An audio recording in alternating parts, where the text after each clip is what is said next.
industry, and they said on a daily basis they would see Civil War soldiers, Vietnam soldiers walking down the hallway, and they would say, "Hey, sir, you can't go in there," and then this person would just disappear.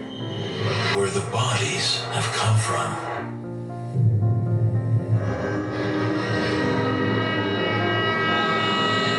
Suddenly, there was somebody standing there beside the door. Huge figure, about 8 foot tall. There was no face. It was just a blank white, I don't know what you want to call it. And that scared the shit out of me, and I was basically frozen. The only thing that ran through my mind was, it's the Grim Reaper.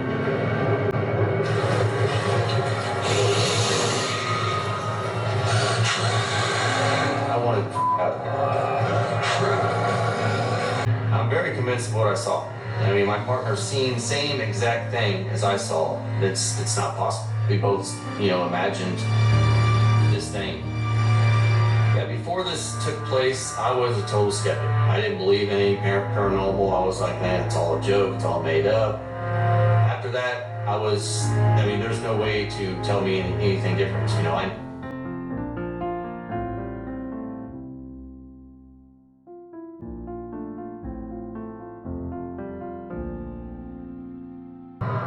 When I got in that room, I found there was nothing. There was no one in there.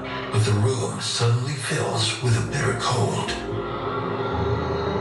Honestly, it sent a chill down my spine.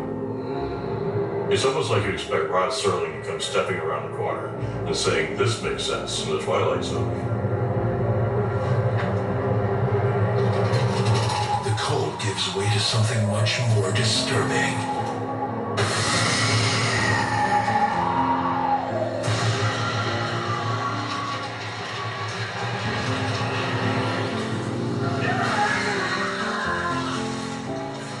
I saw a young man standing there. It seemed like he wanted to tell me something. Nothing in the officer's training can explain what he's just seen. It was terrifying.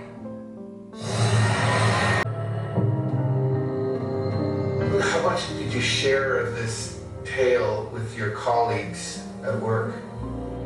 I told everybody. I thought it was an important story to tell. That there are things in police work and life in general that don't fit into the box. There are things that happen that we just don't understand, and we probably may never have an answer for.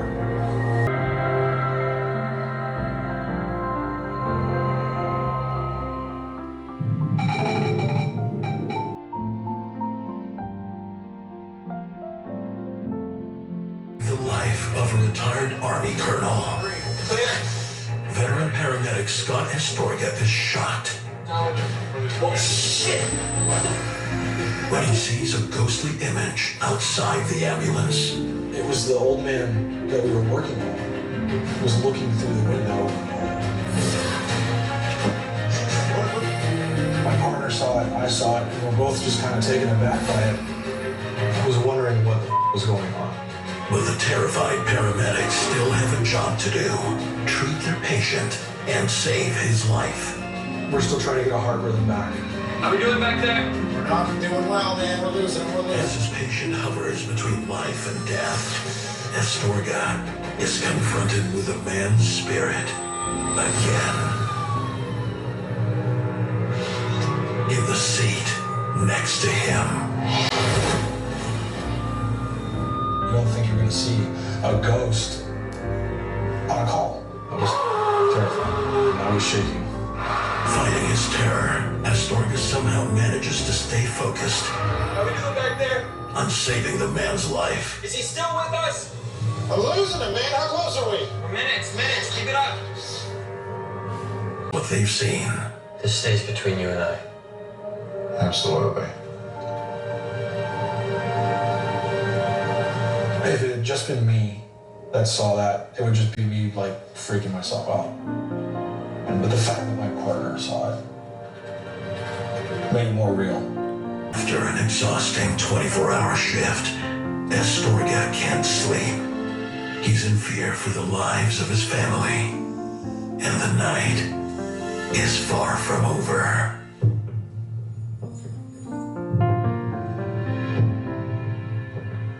Footsteps upstairs.